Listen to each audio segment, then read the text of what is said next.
რატომ ავარჩიე თომას მანი შენთან სასაუბროდ? სიამაყისა და დანაშაულის სიმბოლო. მხატვრული ტექსტი წინ უსწრებს სოციალურ მეცნიერებას. ეს აყალიბებს ჩვენ სინდის. ეს არის საკუთარ თავში და საკუთარ საქმეში დარწმუნებული ადამიანი. ტონი ხვარი რაღაცნაირი გული ამ რომანის. სიყვარულით გათხოვება და საერთოდ სიყვარულით ცხოვრება არის ბედნიერების გარანტია. მაინც ისე ხო ვერავინ ცხოვრობს, რომ არაფერი დააშავოს. მგელი სასტიკად ჭამს თხას. ძალიან კარგი მაგალითი მოიყვანე ლომი როგორ მისდევს ანტილოპას. მაგრამ ეს კბილი არ არის შემთხვევითი კბილი. მიოკარდუმის ინფარქტის ერთ-ერთი ნიშანი არის ყბების ტკივილი. ამაზე შეიძლება ვიკამათოთ. მე და შენ ამაზე შეიძლება მოგვიძეს კამათი. სამაგიეროდ მას რა აქვს ესე იგი მოგებად.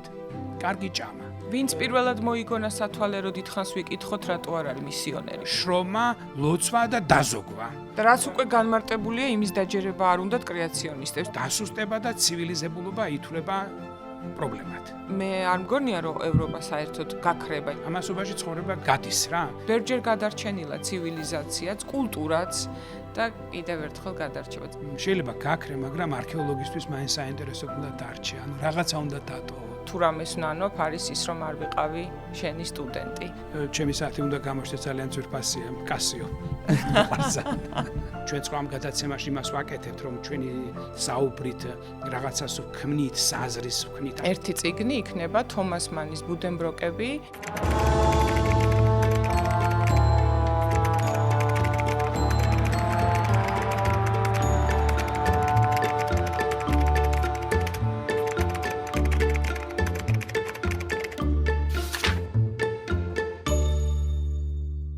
მოგესალმებით მისმინეზე.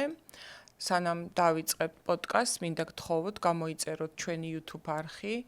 ვართ YouTube-ზე, Instagram-ზე, Facebook-ზე, TikTok-ზე და დაგვიწეროთ კომენტარები. ეს ჩვენი არხის პოპულარიზაციას ძალიან დაეხმარება. ასევე ძალიან დიდი მადლობა ჩვენ სპონსორ თისწყალს, განსაკუთრებული წყალი ბრომატის გარეშე და ასევე ეს წყალი არის საფეხბურთო კლუბ PSG-ს სპონსორი.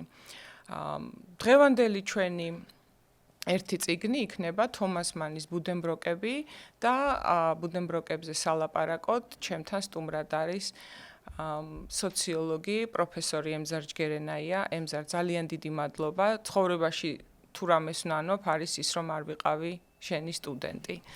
დიდი მადლობა. და როცა ვფიქრობდი, ვინ შეიძლება ყველაზე კარგად ამ წიგნზე ისაუბროს, რა თქმა უნდა, გამახსენდი შენ, რადგან ეს წიგნი არის პირველ რიგში ზუსტადაც აი ამ გარდამავალი ეპოქის სიმბოლო, როდესაც იცვლება არა მხოლოდ კულტურა, იცვლება ეკონომიკა, სოციოლოგია და მთლიანად ეპოქა. თომას მანმა ეს წიგნი დაუჯერებელია, მაგრამ დაწერა 25-26 წლის ასაკში, რაც წიგნის კითხვის დროს ყოველთვის გაოცებს როგორ 22 წლის ასაკში დაიწყო და ხო და დაასრულა 25-ისამ თუ გამოსცემ 25-26 წლის ასაკის იყო როცა დაამთავრა ამაზე მუშაობა. და მართლა საოცარი ამ ასაკში როგორ შეიძლება ამხელა ცოდნა, გამოცდილება, სტრუქტურირება შეძლო ტექსტის. რაღაც მხრივ ეს არის მისი ოჯახის ისტორია, მისი პირადი ტრაუმები, გამოცდილება, ცოდნა და ამის გამო ის ლიუბეკში თავის თავს რადგან ცნობდნენ იქაური მაცხოვრებლები, დიდად არც ტექსტი უყვარდა და არც თომას მანი იყო მიღებული და რეაბილიტაცია გვიან მოხდა. თომას მანზე ჩვენ გქონდა პოდკასტი და მის ცხოვრებაზე. თომას მანი არ ცხოვრობს ლიუბეკში. არა, ხო. მიუნხენში ცხოვრობს, ოჯახი მიუნხენშია გადასული საცხოვრებლად და იქ წერს ამ რომანს. და მე რო საერთოდაც წასვლა მოუწია და აღარც დაბრუნებულა გერმანიაში, იმიტომ რომ გერმანია აღარ იყო. გარდაეცვალა 1955 წელს. კი, და ამაზე ჩვენ გქონდა პოდკასტი, ამიტომ თომას მანზე ლაპარაკით აღარ დავღლი ჩვენ მაყურებელს და პირდაპირ ტექსტზე გადავალ და კითხვა მაქვს ასეთი, გაუძლო ფაქტი ამ ტექსტმა დროს, საუკუნეზე მეც და როგორ ფიქრობ, რა არის ის საიდუმლო, ასე ვთქვათ, რის გამოც ეს ტექსტი ეხლა ასეთი აქტუალურია, გადაკითხვისას ჩვენ ერთმანეთს ვეუბნებოდი წეღარო კიდევ ძალიან აქტუალურია ეს. კეთილი, დიდი მადლობა გადაცემაში მოწვევისთვის. თომას მანი ძალიან დიდი ავტორია. მე შეიძლება არასწორი მოსაზრება მაქვს ერთ კონკრეტულ საკითხზე, კერძოდ იმაზე, რომ დიდი მხატვარი, დიდი მწერალი და დიდი მუსიკოსი ერთი მონასმით შეიგრძნობა და უკვე შეგიძლია თქვა რომ პირველი წინადადებიდანვე, პირველი ნაწარმოებიდანვე საქმე გაგენიოსთან, დიდწერალთან და ასე შემდეგ. ცხადია მე ადამიანის პიროვნული განვითარების მჯერა, მაგრამ გენიოსებს აქვთ იმ თავითვე ბოძებული უნარი რომ პირველი აკორდით თუ კი ის მუსიკოსია, პირველი წინადადებით თუ კი ის მწერალია ან პოეტია და თუ კი მხატვარია, პირველი მონასმით თქვას რომ აი მოვდივარ მე და ძალიან მნიშვნელოვან რამეს გავაკეთებ. და თომას მანი განეკუთვნება სწორედ ასეთ ავტორთა რიგს, რომლებიც თავისი პირველივე ნაწარმოებითვე, ესე იგი, ასე თქვა, მათი განაცხადი იყო, რომ მე მოვდივარ, მე უნდა შევქმნა რაღაც ახალი სამყარო, ახალი რეალობა, როგორც ამას მწერლობა ზოგადად აკეთებს. თომას მანს ბუდენბროკებამდე ცხადია გამოქვეყნებული ჰქონდა რამდენიმე 2 თუ 3 ნაწარმოები და ამაშიც იგრძნობა რომ ის უკვე თომას მანია, მაგრამ წარმოუდგენელია 22 წლის ასაკში ადამიანმა ამხელა საგას, ამხელა თხრობას, ამხელა რომანს მოკიდოს ხელი და დაამთავროს ის სადღაც 25-26 წლის ასაკში და შემდეგ უკვე 28 წლის, 29 წლის გასვლის შემდეგ 1901 წელს კიდევ ნობელის პრემიას მიანიჭებენ მას ამ რომანში და თომას მანი კმაყოფილი არ იყო ამ ამბავის, ის თვლიდა რომ მას სხვა უფრო დიდი ნაწარმოები აქვს შექმნილი, რომელიც იმსახურებენ ნობელის პრემიას, მაგრამ ეს ის შემთხვევა, როცა ნობელის პრემიის კომიტეტი არ შეცდა და სწორედ ამ რომანში მისცა მას ნობელის პრემია, იმიტომ რომ აქ არის უკვე ყველაფერი ის, რაც შემდგომ თომას მანთან შეხვდება, ეს იქნება მუსიკა, ეს იქნება დაცემა და ასე შემდეგ. ხო, ეს ყველაფერი უკვე არის თომას მანთან. ახლა კი, და გამოცემაზეც თქვა, პირველად როცა გამოიცა ესე ორტომა და არ იყო პოპულარული. უკვე კარგად გაიყიდა და სანამ ის გერმანიიდან წავიდოდა, ანუ სანამ ნაციონალ-სოციალისტები აკრძალავდნენ თომას მანის წიგნს, 1 მილიონი ცალი გაიყიდა. ეს იყო უზარმაზარი ტირაჟი, ნებისმიერ შემთხვევაში დღესაც კი ესეთი წარმოუდგენელი ტირაჟია დღესაც. მაგრამ რატომ ავარჩიე თომას მანი შენთან სასაუბროდან, რა არის მაგალითად პიროვნული ჩემი, ასე ვთქვათ, დამოკიდებულება ამ წიგნისადმი. პირველად ეს წიგნი 1970 წელს გამოვიდა ქართულად, ბევრი თომას მანი უკვე გვაქვს, მაგრამ მაშინ ის იყო პირველი თომას მანის პირველი წიგნი, რომელიც დალი ფანჯიკიძემ თარგმნა ქართულ ენაზე და დიდი სამსახური გაუწია. ხა 1970 წელს მე ჯერ პატარა ვიყავი, რომ ამხელა წიგნი წამეკითხა. მე მახსოვს, რომ სადაც სკოლის დამთავრებისთან, სკოლის შემდეგ, აი 80-91 წლებში წავიკითხე ეს წიგნი და ჩემზე ძალიან დიდი შთაბეჭდილება დატოვა ამან, თუმცა მე მყავს ბევრი სხვა საყვარელი ავტორიც ასევე. მაგრამ რატომ? ამ წიგნში 4 ოჯახის 4 თაობის წარმომადგენელთა ისტორია აღწერილი. და ვისაც პატრიარქალურ ოჯახში უცხოვრია, გინდათ საქართველოში და გინდა მრავალთაობიან ოჯახში, სადაც ბებიან, ბაბუა კარგი მთხრობელია, იმ ადამიანს ძალიან მოეწონება ეს წიგნი.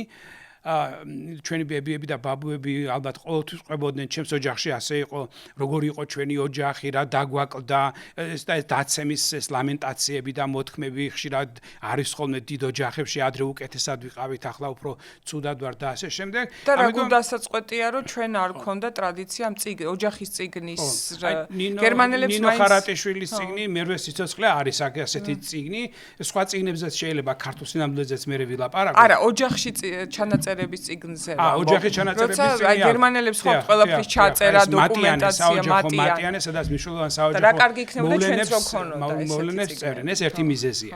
მეორე მიზეზი, რადგანაც მე პროფესიით სოციოლოგი ვარ, ამ წიგნში არის ძალიან ბევრი თეორია დამარხული მხატვრულ ფორმაში, რომელსაც შემდგომ სოციოლოგები თეორიულად დაამუშავებენ, არა თომას მანზე დაყრდნობით, მაგრამ თომას მანთან უკვე არის ისეთი თეორიები სოციოლოგიური, რომელიც მე დიდ აღიარებას მოიპოვებს სოციალურ მეცნიერებაში.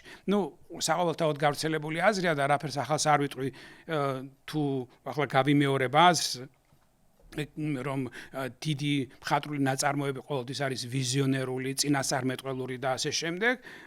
ეს ახალი ამბავი არ არის, მაგრამ ის რომ ზოგჯერ ესე იგი მხატვრული ტექსტი წინ უსწრებს სოციალურ მეცნიერებას, ეს ნამდვილად შეიძლება ითქვას ბევრ შემთხვევაში, ეს აზრი მე არ მეკუთვნის, ეს აზრი ეკუთვნის ცნობილ მკვლევარებსაც, მაგალითად ნათქვამია ერთ-ერთი ავტორი ახლა ენგელსი ამბობდა მაგალითად, რომ ესე იგი ბალზაკის ადამიანურ კომედიაში ჩანს ყველაფერი ის, რაც ესე იგი საფრანგეთის რეალობა უკეთესად ჩანს, ვიდრე რომელიმე ეკონომისტის ან ისტორიკოსის ნაწერებშიო და მართლაც ესეა და მეც თვითონ ჩემს დაკვირვებებში ყოველთვის მხატვრულ ლიტერატურას მიმართავ ჩვენს თანამედროვე მწერლებს. აი ერთ დაკვირვებას გეტყვი, ახლა თუ არ ავწდებით ჩვენს გზას ერთ-ერთ რომანში აკა მორჩილაძემ რაღაც გულის ტკივილით გამოთქვა, რომ აი ეს გზაო, რომელიც ახლა შენდებაო, კარგია ყველაფერიო, მაგრამ აი ეს დაიკარგებაო რა, ამ გზას ადრე ქონდა ჩვენ რომ მოვდიოდით დასავლეთიდან ან პირიქით, აღმოსავლეთიდან დასავლეთში, გზადაგზა ჩერდებოდით ერთმანეთს, ხვდებოდით ზოგჯერ კაცები სვამდნენ თავიანთ მეუღლეებთან ან ოჯახებთან ერთად იყო ურთიერთობა და ახლა ცხოვრების აჩქარება ისეთია, ესე დაჩქარდა ცხოვრება, ჩვენ სწრაფად გვინდა ადგილზე, და ამით რაღაცა დაიკარგა, ასე ვთქვათ. ანუ იმის თქმა მინდა, რომ თუ თანამედროვე სამყარო ეს არის აჩქარებული სამყარო მაღალი ტემპით, რა, ცხოვრების წესი ასეთია, რომ ძალიან უნდა იჩქარო ყველაფერში. ამ ჩვენმა მწერალმა ყოველგვარი კვლევის გარეშე ერთი ფრაზი თქვა და თომას მანთანაც სწორედ ეს შემთხვევა გვაქვს. ეს ერთი ამბავი, მეორე ამბავი, თუნ თხრობა, როგორ არის აგებული, ეს არის საინტერესო კონტრაპუნქტის პრინციპზე აგებული და თომას მანისთვის მუსიკა ბედისწერასავით არის, იმიტომ რომ მის ნაწარმოებში ეს ყველგან არის და თუ არ არის მაშინ რეჟისორი რომელიმე გადაიღებს ესე იგი სიკვდილს ვენეციაში და იქ დავინახავთ რომ მუსიკოსი ემართება ეს მთელი პრობლემაა რა ცნობილ ფილმში სიკვდილი ვენეციაში და საერთოდ მე უკვე დოქტორ ფაუსტუში უკვე მთელი ამბავია მუსიკა და ამბავი და მუსიკა მაინც გერმანელებისთვის ენდემურია. ესე იგი შინაგანი ამბავია, მათი შინაგანი კულტურული ცხოვრების ამბავი. სიამაყისა და დანაშაულის სიმბოლო. მაგრამ ასევე ამ რომანის მთავარი იდეა, ოჯახის დაცემა და მისი განადგურება და საერთოდ დაცემის დისკურსი, ეს მოდური სიტყვა რო გამოვიყენოთ, არა, არის ასევე ენდემური დასავლური აზროვნებისთვის და განსაკუთრებით გერმანული აზროვნებისთვის. ახლა ვინც ამ წიგნს წაიკითხავს, ალუზიები გაუჩნდება მაგალითად შპენგლერთან. ხო შეიძლება ჰერმან ბროხზე გაუჩნდეს ჰერმან ბროხთან მიმართებით გაუჩნდეს ასეთი ალუზიები და საერთოდ ეს იდეა ეს დაცემის იდეა ერთ-ერთი უძველესი არქეტიპია ჯერ კიდევ ჰესიოდესთან გვაქვს ასეთი ამბავი და მერე მთელი დასავლური ისტორია და ევროპული კულტურა იმით არის საინტერესო ის მუდმივად ლაპარაკობს ამ თემაზე დაცემის თემაზე აღორძინების თემაზე და ერთ-ერთი მთავარი ქვაკუთხედია ესე იგი მთელი ევროპული ცივილიზაციის და ჩემი საყვარელი წიგნიც არის მარკესის მარტოობის 100 წელიწადი, 100 წლიანი ერთი ოჯახის დაცემის ეპოპეა. ასე რომ ეს ლიტერატურაში ცნობილი მაგრამ თომას მანისნაირად თომას მანთან მაინც ესე იგი ხო გამოსდის. თომას მანთან ეს ძალიან ესეთი მკაფიო სურათი გვაქვს ამ დაცემის.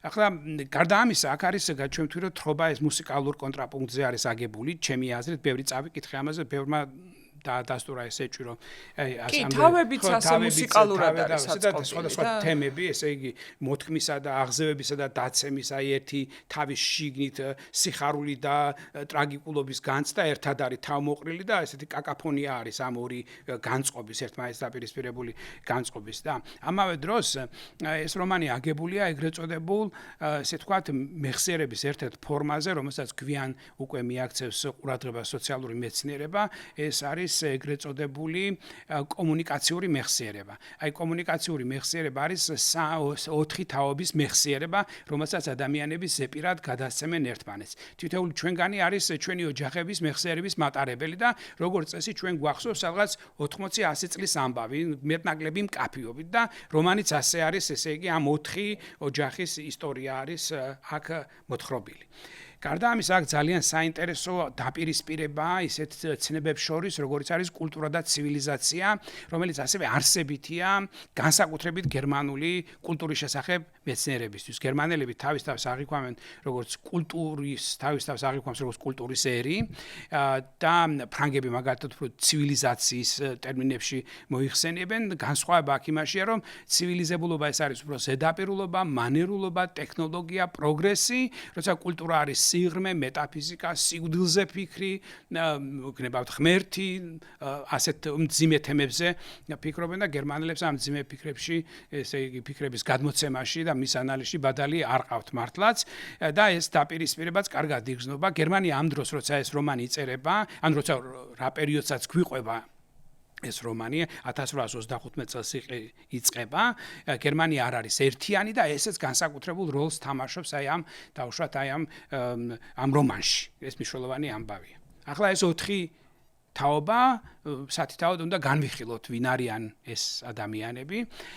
წიგნში წიგნი ძალიან საინტერესო იწყება დიალოგით წიგნი და პირველად ხვდებით იქ პირველ ბუდენბროკს, ესე იგი იოჰან ბუდენბროკს ბაბუას, რომელიც აგრძელებს თავის წინაპირის საქმეს, მაგრამ უფრო მაღალ დონეზე, მას უკვე ახალი სახლი აქვს ნაყიდი, ამ სახლზე არის სპეციალური დევიზი. ეს სახლიც შეგვიძლია იმზარ ჩავთვალოთ, როგორც მოქმედი გმირი პერსონაჟი, რომელიც ასევე ბერდება და ინგრევა და ეცემა. მადლობა ეს რო თქვი, იმიტომ რომ თანამედროვე სოციოლოგია საგნებს და არტეფაქტებს სოციალურ მოქმედებაში რთავს და როგორც ადამიანია სოციალურ ურთიერთობაში ერთ-ერთი აქტორია რა, ერთი ადამიანები არიან აქტორები, ასევე არიან ნივთები და საგნები და ეს წიგნით ცოცხალია, ესეთი მოქმედი სუბიექტია, მას აწერია ღმერთი იზრუნებს და აქ იმთავითვე გაცხადებული არის ბევრი რამ. ვინ არის ესე იგი ჩვენი ავტორი იოჰან პირველი თაობის ბუდენბროკი. თანაც თომას მანს თხრობაში აქვს გარკვეული ტიპის ირონია, ყოველთვის აქ ამით ის დისტანცირდება თავისი პერსონაჟებისაგან, თავისაგანაც, იცავს თავის თავს და მას უნდა შექმნას ისე რეალობა, ისე უნდა შექმნას, რომ თითქმის არ მიიღოს მონაწილეობა და როცა არის საფრთხე იმისა, რომ რომელიმე პერსონაჟში ესე იგი განხორციელდეს თვითონ არის თავის დასაცავად ირონიას მის ოჯახზეც არის ეს რომანი. ხო, მის ოჯახზეა ეს რომანი, და ეს ირონია ჭირდება. მისი ოჯახიც ასევე წარუმატებელი აღმოჩნდა. მან მთელი ამბავი არის გერმანული ბურჟუაზიული ოჯახი. გერმანული ბურჟუაზიული ოჯახში ერთი წევრი, ერთი ბიჭი, კაცი, ყოველთვის აგრძელებდა მამის საქმეს და მეორე ირჩევდა დაუშვათ მეცნიერებას, კულტურას ან ხელოვნებას. ჩვენ წიგნში დავინახავთ, რომ თომასი ძალიან დარდობს იმაზე, რომ გიმნაზია არ დაამთავრა და აკადემიური განათლება არ აქვს და ასე შემდეგ. ეს შეუძლებელია ერთდროულად აკადემიური განათლება ჰქონდეს და მამის საქმე, ვაჭრობა და კომერციაც გააგრძელო, მაგრამ აი ბურჟუაზიულ ოჯახში, გერმანულ პატრიციულ ბურჟუაზიულ ოჯახში ერთი შვილი ყოველთვის მიდიოდა ესე იგი სადღაც კულტურაში, მეცნიერებაში და მას ოჯახი ცხადი ამზე აძლევდა მემკვიდრეობას, რაც აძლევდა საშუალებას იმისა, რომ ლექციების შემოსავალით არ ეცხოვრა ხელფასით, რომელსაც უნივერსიტეტი უხდი და სახლში შეიძლება მჯდარიყო და დიდი წიგნები ეწერა და ასეც ხდებოდა კიდევაც. მაშინ უფრო მეც უხდიდნენ თუ ცოტას როგორ იცი?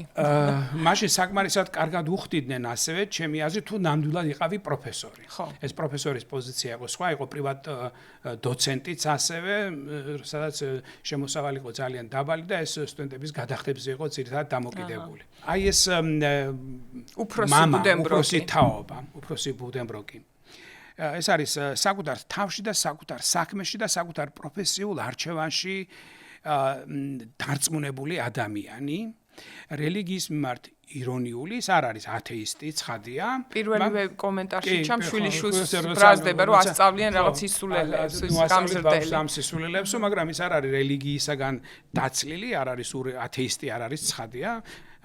მაგრამ ირონია აქვს გარკვეული რელიგიური საკითხების მიმართ, ეს პროტესტანტიზმმა მოიტანა და რთული თემაა და შეიძლება ამას ახლა ვერ შევეხოთ, მაგრამ რაც ყველაზე მთავარი არის, ჩემო ბატონო, აქ თუმცა აქვე ვიტყვი პროტესტანტიზმმა რაც მოიტანა, ამაზე გაქვს არაჩვეულებრივი ლექცია, პროტესტანტიზმი და ეკონომიკა როგორი კორელაციაში. ურჩევ, როცა ამ კურსს კითხულობ, წაიგთონ თომას მანის ბუდენბროკები კიდევაც. ახლა რა არის ამ და მე მინდა გთხოვო აქვე ვისარგებლო შემთხვევით, რომ ამაზე ეს მარტო შენი სტუდენტების მონოპოლარი რო არ იყოს, უნდა ჩაიწეროს ეს ლექცია, მე ამაზე ვიზრუნებ, რომ არა იმიტომ ეკონომიკა ესეთი ასეთ ლექციებს ისეთი დიდი პროფესორები კითხულობენ ხოლმე შეიძლება YouTube-ზე ვნახოთ სხვადასხვა ენებზე.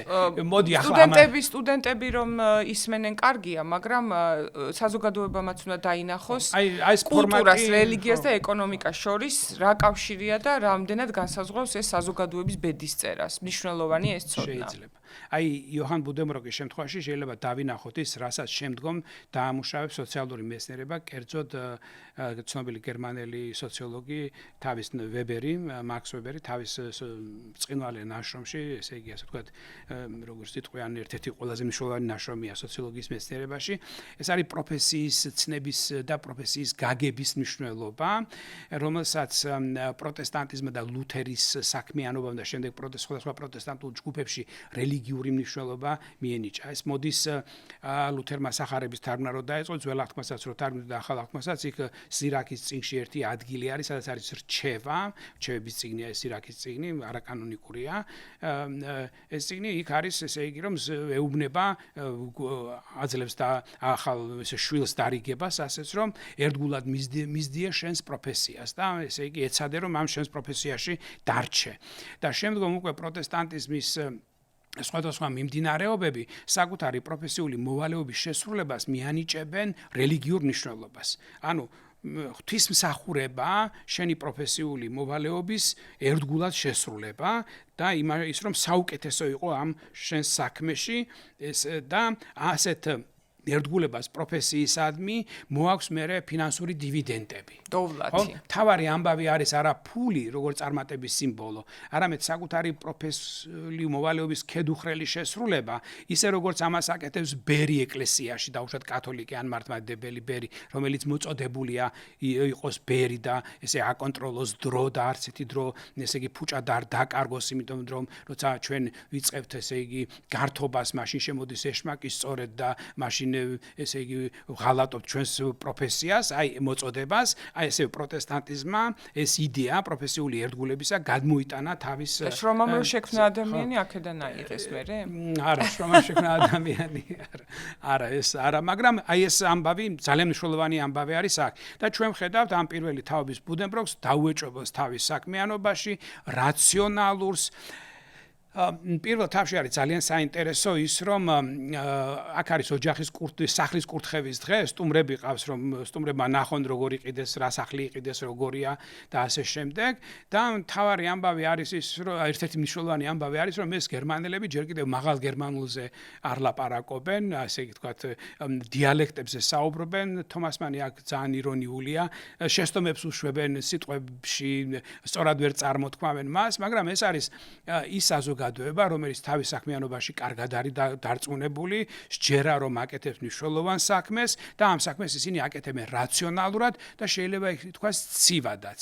აი დაინახავს მკითხველი, თუ ვისაც არ წაუკითხავს, გავახსენებ ერთ ეპიზოდს, როცა ესე იგი შემოდის ჟანი მეორე თაობის ბუდენბროკი მამასთან და ამბობს რომ ჩემმა ესე იგი ძმამო, მას ყავს ძმა პირველი ქორწინებიდან ესე იგი იოჰან ბუდენბროკის და ეს ძმა ითხოვს კიდევ დამატებით წილს ოჯახისაგან და მამა ძალიან ცივად გადაჭრის ამ პრობლემას და არ აძლევს იმ თანხას, რასაც ითხოვს ეს პირველი შვილი და ამას აკეთებს ძალიან მაგრამ ცდილობს მამამ გადაწყვიტოს ახლა გადაწყვეტოს, მაგრამ ჟანი მორალურად არის შეწუხებული, სწორია თუ არა ეს მოქმედება, როცა იოჰან ბუდენბროკი არასოდეს არ დაუშვებს თავის თავში ეჭვს, რომ მისი გადაწყვეტილება არის არასწორი. ანუ ეს არის მკაცრი რწმენა საკუთარი თავისა, საკუთარი მოქმედებებისა, სიცივე ერთგვარი, რაციონალური ტვინი, ყოველგვარი, ესე ვთქვათ, ზედმეტი მგრძნობელობისაგან დაცლილი. და შვილს ამ დროს ჭმუნვა უჩნდება, რომ არის თუ არა მართალი. ხო, სწორი არის თუ არა ჩემი მოქმედება, ესე იგი მამა სწორად იქცევა თუ არა, ეგ უნდა მივცეთ ეს ფული, რასაც ის ითხოვს და ასე შემდეგ და მერე ჩვენ დავინახავთ, რომ ყოველ მომდევნო თაობას ემატება ეჭვები, გრძნობები, სენსიბილიზაცია ხდება ადამიანის და ხელოვნება შემოდის და შემოდის ეჭვი საკუთარი ცხოვრებისადმი. და თვლით თუ არა, რომ აი ეს ეჭვი, რომელიც პირდაპირ ძალიან კარგად ვითარდება ჭმუნვა ყოველ შემდეგ ბუდენბროკში და ბოლოს საერთოდ ჰანო ბუდენბროკს ვიღებთ, როგორც ინტელექტუალურ თვითრეფლექსირებულ ადამიანს, რომლებიც ცხოვრობს და არის თუ არა ეს რაღაც პარადოქსული მოცემულობა, როდესაც კულტურა განვითარება ეს ჰინტერფრაგენ, რაც გერმანულად ითქმის და ჭმუნვა საკუთარ გადაწყვეტილებებზე დაცემის საწინდარია. დიახ, რომანში სწორედ ასე არის, რომ ყოველი ეჭვი საკუთარ საქმიანობაში და ეჭვი იმისას სწორად ცხოვრობ თუ არა, ანუ ცხოვრების საზრისი რამდენად მყარად აქვს ადამიანს, ანუ რა არის ჩემი ცხოვრების საზრისი. აი ახლა აქაც ეს ძალიან კარგად ჩანს, იოჰან ბუდენბროკის სიკვდილში ჩანს განსაკუთრებით ბუდენბროკები როგორ კვდებიან, ამაში ჩანს ძალიან კარგად. იოჰან ბუდენბროკი კვდება, ესე იგი, მე ვიტყოდი, თუ მინდა მივბაძო იმ დიალექტებს, რომელსაც იმ დროს ბუდენბროკების ოჯახში იოჰანთან მისი სტუმრები იყენებენ, რომლებიც დიალექტურ ფორმებით ლაპარაკობენ, კვდება ცხოვრებით გამაძღარი, ანუ ცხოვრებით გამძღარი კვდება. და თან კვდება ისე რომ მის სიკვდილს სხვები ესწრებიან, ის საუბარს ასწრებს, დარიგებების გაცემას ასწრებს და ეს არის ერთგვარი ქრისტიანული სიკვდილი მე ვიტყოდი, იმიტომ რომ საუკეთესო სიკვდილად ქრისტიანობაში ითვლება, როცა და ეს წმინდანთა ცხოვრებიდან კარგად ჩანს ხოლმე, როცა წმინდანს ჯერ ერთი წინასწარ ეცნობება, როდის მოკვდება, თუ არა და ის გრძნობს რომ ადრე მოახლოებულია, იბარებს თავის მოსწავლეებს, უბარებს მას და იმის მიდის იმედიანად და არ მიდის ესე იგი მოთქმა გოდებით და მას არ აქვს ესეთი შიშები დაავადების და როგორც თანამედროვე ადამიანები რო გარბივათ ხოლმე პატარა რაღაცაზე ექიმებთან და ასე შემდეგ, ასეთი შიშები ამ ადამიანს არ აქვს. ის კვდება ცხოვრებით გამწყარი, ასე ვთქვათ. და შემდგომ ეს იდეა ცხოვრებით გამწყრობისა ჩვენ სოციოლოგიურად დამუშავდება, მას შევხვდებით ჩვენ ვებერთან, მის ერთ-ერთ ნაწარმოებში, რომელსაც ქვია Wissenschaft als Beruf, მეცნიერება როგორც მოწოდება, სადაც ვებერი მოთქვამს იმაზე, რომ მეცნიერებას არ შეუძლია ადამიანის მოთხოვნილება ცხოვრების საზრისზე დააკმაყოფილოს. და ამიტომ მეცნიერება არის ღარიბი იმით რომ ის ვერ აძლევს ადამიანის ცხოვრების საზრისს. ეს იმიტომ რომ ადამიანის მეცნიერებას არ შეუძლია ადამიანის ბიოლოგიის, მისი ფიზიოლოგიის და ბუნების კანონების მიღმა გავიდეს და დაიმედოს ადამიანი რომ ამის იგი ეს ხო ყოველ შემთხვევაში ცუდი თუ კარგი ის არის ცუდი ამაში ის არის რომ ჩვენ გვჭირდება პასუხი კითხვაზე სწორად ვიცხოვრე თუ არა, სწორია თუ არა, რასაც მივდევ და სწორად გამლევ თუ არა ამ ცხოვრებას და გავლიე თუ არა სწორად ცხოვრება და რასაც ერიდება ადამიანის სიმართლეს, რომელსაც ბიოლოგია და ფიზიკა. ხო, ჩვენ არ ვიცით სიმართლე და არის რთული ამბავია, ეგ მაინც ყოველ შემთხვევაში მოდი ვთქვათ, ესე იგი მეთოდოლოგიური აგნოსტიციზმის პოზიცია დავიჭიროთ, არ ვიცით იმ ხარეს რა ხდება. ამ ხარეს ვიცით რომ ადამიანებს გვინდა ეს საზრისი ცხოვრების, ხო? ჩვენ სხვა ამ გადაცემაში მას ვაკეთებთ, რომ ჩვენი საუბრით რაღაცას ვქმნით, საზრის ვქმნით ან საზრისზე ვლაპარაკობთ. ადამიანს ეს ჭირდება. კი, მაგრამ ამას არ უარყოფს მეცნიერება, პირით იკვლევს ამას, მაგალითად, რატო ჭირდება ადამიანს? რატო ჭირდება ადამიანს, ვთქვათ, სულიერი მოთხოვნილების რა მდგომარეობა, მაგალითად, როცა მიდიხარ ექიმთან, რომელიც არის ოკულისტი, ვთქვათ. და ნუ გსინჯავს და ასე შემდეგ და უცებრო დაუსვა შეკითხვა ექიმო იცი ჩემ ცხოვრებას აზრი აგრისთვის ცხოვრობ რატომ მოვედი ამ ქვეყანაზე და ასე შემდეგ ექიმი დაეჭვდება კარგად გეტყვის რომ აი გვერდით არის ფსიქიატრის ან ფსიქოლოგის კაბინეტი და იქ მიდი ეგები დაგეხმარონ იმიტომ რომ ეს რეაქცია ეს არ არის ეს გადის ასე ვთქვათ ან მეცნიერების სხვა სფეროში გადის ან რელიგიამ უნდა გასცეს პასუხი ან მეტაფიზიკა, ან ფილოსოფია, ანუ საკუთრივ საბუნებისმეტყველო მეცნიერებას ამ კითხვაზე პასუხი არ აქვს. ამაზეა საუბარი. უბრალოდ მეცნიერის თქმა უნდა და იგივე რადგან ოკულისტის მაგალითი მოიყვანე, რომ ოკულისტმა რო აგიხსნას, რა საინტერესოთ არის თვალი მოწყობილი, რომ ადამიანმა დაინახოს გარესამყარო და რასაც ხედავს, რამდენად რეალურია ასან, რამდენად შეიძლება ილუზია იყოს. აი ამის კვლევაში შეიძლება ადამიანმა კვლევა როგორც ცხოვრების საზრისი. ხო, მაგრამ რამდენად სასწაულია ჩვენი ფიზიოლოგია. მაგრამ როგორ არის კვლევა როგორც საზრისი, მეცნიერება როგორც საზრისი, ყველასთვის არ იქნება პასუხი. ადამიანებს ჭირდებათ ყველასთვის პასუხი გჭირდება ჩვენ, როგორც წესი. მას მეტი დამაჯერებლობაც აქვს. ვინც პირველად მოიგონა სათვალე რო დიდხანს ვიკითხოთ, რატო არ არის მისიონერი მაგალითად. ამას რელიგია არ უარყოფს მეცნიერებას. მეცნიერება არის საჩუქარი ადამიანის. მაგრამ მაგითაც შეიძლება თქო იყო რეალიზებული. ხო, ამაზე შეიძლება ვიკამათოთ. ხო, ჩვენ მე და შენ ამაზე შეიძლება. მაგრამ მაინც მე მაინც დავდგები პოზიციაზე, რომ ბუნების შესახებ მეცნიერებას ასე ერთმნიშვნელოვნად არ შეუძლია ადამიანის მოთხოვნილება ცხოვრების საზრისზე დააკმაყოფილოს რა არის სიკვდილის შემდეგ, არის თუ რა ღმერთი, ანუ ყველას აქვს ეჭვი. სხვა ათეისტებსა და მორწმუნეებს ერთი და იგივე ეჭვი აქვთ სინამდვილეში. ათეისტი ფიქრობს ვაიმე და ღმერთი რომ იყოს. მერე რა ამეშველება, ამიტომ რომ სარწმუნო წყარო მაინც არა გვაქვს არის თუ არა, ხო? და მეცნიერს ის ეჭვი აქვს, რომ მორწმუნეს ის ეჭვი აქვს, რომ ვაიმე ამდენს მარხულობ და ღმერთი რომ არ იყოს, მერე რა გამიკეთები. ანუ ეს საკმაოდ საინტერესო. მე როგორც ათეისტი გეტყვი, რომ ეს იქნება მაშინ სასიამოვნო სიურპრიზი. ხო. ხო. შეიძლება ასეც ითქვას კი. ვინც აშავებს ხო ვინც აშავებს მაინც ისე ხო ვერავინ ცხოვრობს რომ არაფერი დააშავოს და ცოდვები აქვს მაგრამ თუ ღმერთი არსებობს ის ალბათ ხედავს ნამდვილი დანაშაული რა არის და კულტურისგან თავმოხვეული მაგრამ ადამიანი ხო თვითონაც ძალისხმევა ანუ სიცოცხლეშივე უნდა ესე იგი ჩვენ რა ვარ ჩვენ გვაქვს ერთი დიდი პრობლემა ჩვენ არა ვართ ინსტინქტებითა და ასე თქვათ ისე შეიარაღებული რომ ვიცხოვროთ ჩვენ გვჭირდება გამოგონებები ჩვენ გვჭირდება ასე თქვათ მე ვიტყოდი ერთგვარი მეორე კანი კულტურის სახით რომელსაც ჩვენ ვქმნით ხო ამის გარეშე ჩვენ ვერ ვარსებობთ ეს არის ჩვენი იარაღი და ეს კულტურა კიდევ რთული ამბავი არის რა რთული მამას ვაწარმოებთ ჩვენ ამით გამსხვავდებით ადამიანები ეს აყალიბებს ჩვენ სინდის და ამიტომ ესე იგი რა არის სწორი და რა არა სწორი სწორედ კულტურის შინით დაისმება თორემ ლომი რომელიც გაეკიდება ანტილოპას და შეჭამს მას ის არასდროს არ დასვამს კითხვას რომ ნაზად მოვკალი თუ არა და სწორად მოვკალი თუ არა მაგრამ ახლა ჩვენ ცხოველებს რომ კლავთ და ვჭამთ ხშირად ვსვამთ კითხვას რომ როგორ იყო მოკლული ეს ესე იგი სასასტიკე ხო არ გამოვიყენეთ ამ დროს და ამაზეც კი და სხვადასხვა ძალიან კარგი მაგალითი მოიყვანე ლომი როგორ მისდევს ანტილოპას გააჩნია დოკუმენტურ ფილმებს რო იღებენ ლომზე თუ იღებ არ გიჩდება კითხვა და თუ ანტილოპაზე იღებ გეცოდება ანტილოპა სვერპლისტულ მტაცებლის პოზიციიდან საიდან უყურებს სამყაროს ხო მეორე წევრი ოჯახისა ჟან ბუდენბროკი რომელიც მამის გზას მეტნაკლები წარმატებით აგრძელებს კვდება უცებ მე მგონი მანდ მას ემართება ინსულტი რო ეძახით დღეს და ის ვერც აწრებს ვერაფრის თქმას და მიდის ცხოვრებიდან მაგრამ ის მაინც ტოვებს მემკვიდრეობას ახლა როგორ რაშია საქმე ნახეთ რა ხდება აქ რა ამ და მინდა რომ კბილზე სადაც იოჰანთან მივალთ მანამდე რა ხდება ამ პროტესტანტის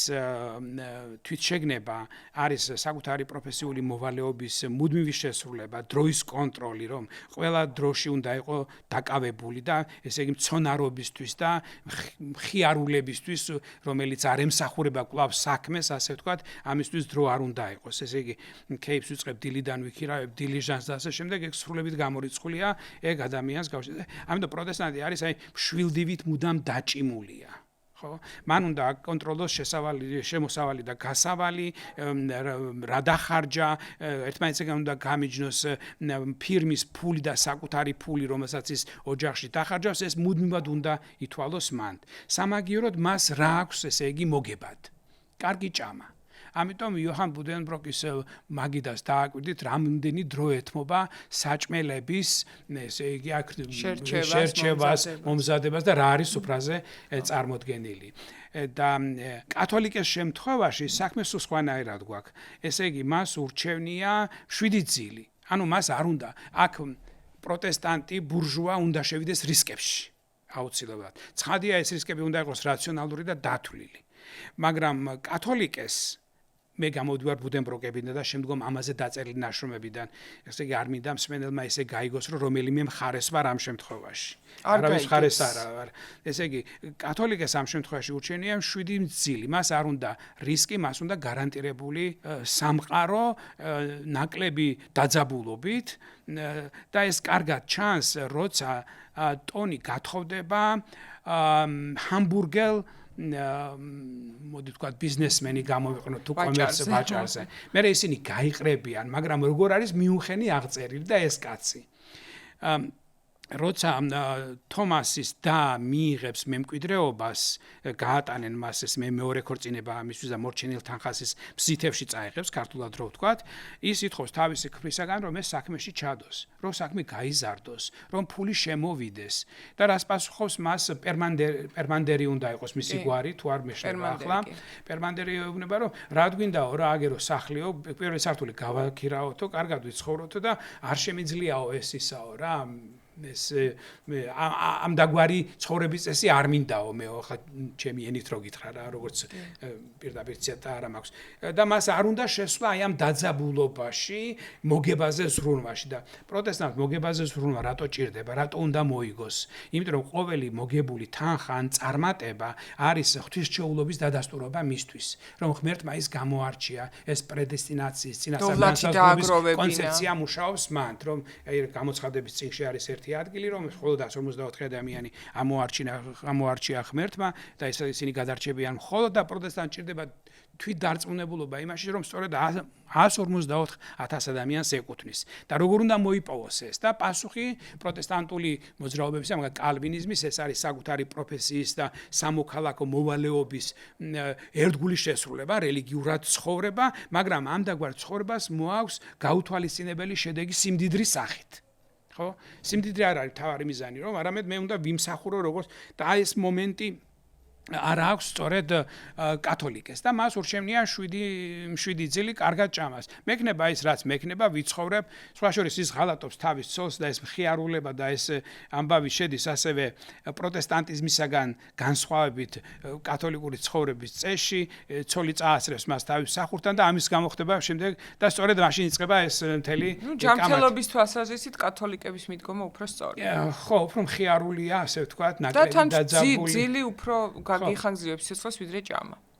ხო, რაღაც დროს შეიძლება ეს ასე იყო და კარგი იყო, მაგრამ და ეს ბოლოს და ბოლოს თითეული ჩვენგანის არჩევანია, როგორ ვიცხოვთ. მაგრამ თანამედროვე სამხმარებლო საზოგადოება და მუდმივ კონკურენცია ადამიანებს შორის ადამიანს აიძულებს პრაქტიკულად მუდმივ დაძაბულობაში იყო საკუთარ თავთან, სხვა ადამიანებთან, საკუთარ კარიერასთან და ეგრეთ წოდებული განვითარება უნდა ქონდეს მუდმივი, ეს ახალი ფანტომი ადამიანის თავში, რათა გაუძლოს ცხოვრების გამოწვევებს და ამასობაში ცხოვრება გადის რა. ანუ თუ იშრომო. თავარი ამბავი ამ შემთხვევაში ბუდენბროკების პირველი ორი თაობისთვის მაინც, ჟანისთვის და მამამისისთვის არის შრომა, ლოცვა და დაზოგვა. აი ეს არის თავარი ამბავი. და გერმანელებს დღემდე შპარენის სახით შემორჩენილია დაზოგვა, რომელიც არის არა სიძუნწე, არამედ კულტურა. ერთ ოდნავ გადავუხვევ, აი ჩემი შვილი გერმანიაში ცხოვრობს. და ძალიან მეგობრობს ერთ ირანელ თანამშრომელთან.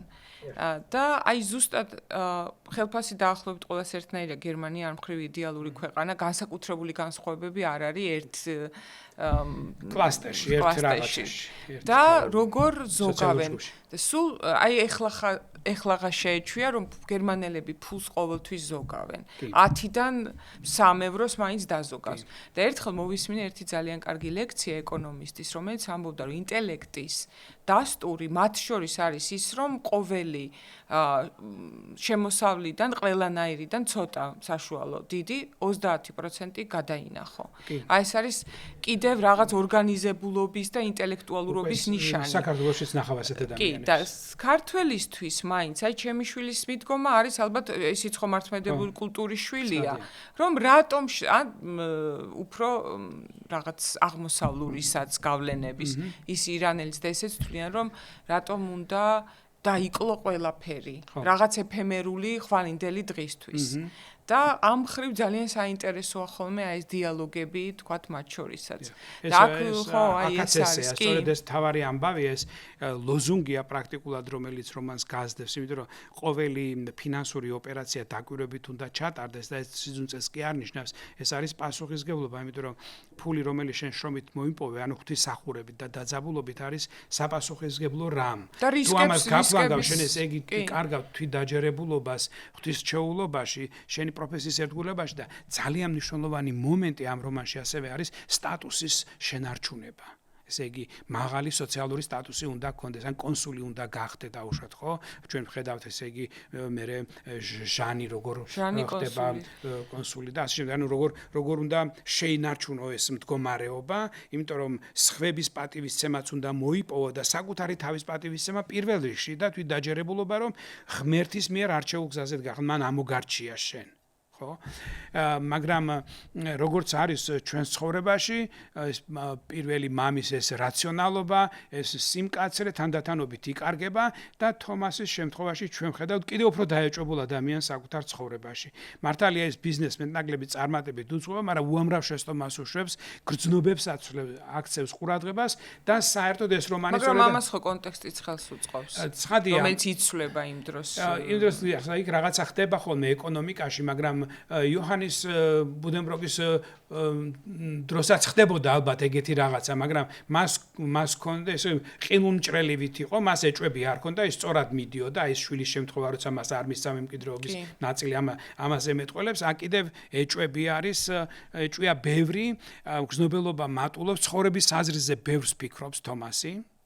ამბობს რომ აი სწორად ცხოვრობ თუ არა და შემთხვევითი არ არის შოპენჰაუერის წიგნს რომ ესე იგი გადაეყრება კარადაში და მის კითხვას რო იწყებს და აი შეაშფოთებს ეს წიგნი არა ეს ასე ვთქვათ პესიმისტური ფილოსოფია ეს ცხოვრების მან თავდება სავაჭრო სწორხაზოვნება მან თავდება მისი თვითდაჯერებულობა და კვდება ძალიან უცნაურად კვდება კბილის ამოღების შედეგად არსებობს ეგეთი ცნება ერთი არის სოციალური მეცნიერული ბუდენბროკების სინდრომი ქვია მას რაც ოჯახების დაცემაზე და საერთოდ გადაგვარებაზე მიგვანიშნებს და აღწერს ამის აღსანიშნავი ის არის მეტაფორა გნებავთ ასე დავარქვათ ამ ორ სიტყვას და არის კიდევ სამედიცინო დიაგნოზი მცდარი დიაგნოზი ბუდენბროკების როცა კბილის ამოღებით ადამიანი კვდება სინამდვილეში რა იყო სინამდვილეში მას აწუხებდა გული და ინფარქტის წინამდგომარეობა ჰქონდა და ეს გადასცემდა მხარზე და ყბაზე და მას ეგონა რომ ეს იყო კბილის ტკივილი, მაგრამ სინამდვილეში ეს იყო ბრღმა პრობლემის. კი, აქვე უნდა ვთქვათ, რომ მიოკარდიუმის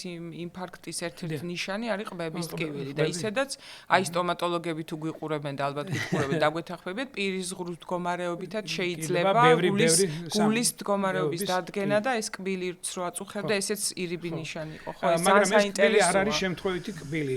ნახე რომ როგორ არის მეცნიერებთაც მართალია რაც უწერია და სიმბოლოდაც როგორი მნიშვნელოვანია მაგრამ კბილი კიდევ იმით არის მნიშვნელოვანი რომ საერთოდ აი თანამედროვეობაში ადამიანს გარდა ესთეტიკისა და ესთეტიკური თვალსაზრისით კბილი ძალიან მნიშვნელოვანია მოგიხსენება იმიტომ რომ ჩვენი რუსთაველიც რო ავიღოთ და მანამდეს და იქით და ყველა ნაწარმოებში სოფლიოში კბილი ბროლი ქალების განსაკუთრებით სილამაზის და ასე შემდეგ მნიშვნელოვანია მაგრამ ცუდი კბილი ამავე დროს რომანში არის სიმბოლო იმისა რასაც ქვია აი ცხოვრების კარგი მტაცებლური უნარები აღარ არის ანუ ინსტრუმენტი მტაცებლური უნარების გასახორციელებლად არ აქვს ასეთ ადამიანს მტაცებლურში მორალურ ცნებას კი არ ვდებ არამედ ის რომ ეფექტურად იცხოვრო ეფექტურად ვერ ცხოვრობ კბილები ძალიან მნიშვნელოვანია კბილი არის ის რომ ცხოვრებას კარგად ხარ მოჭიდებული შენ ხო გვაქვს გამოთქმა შენი მოსატყუებელი კბილი მოცვლილი მაქვს ანუ ახალი მაქვს ამოსული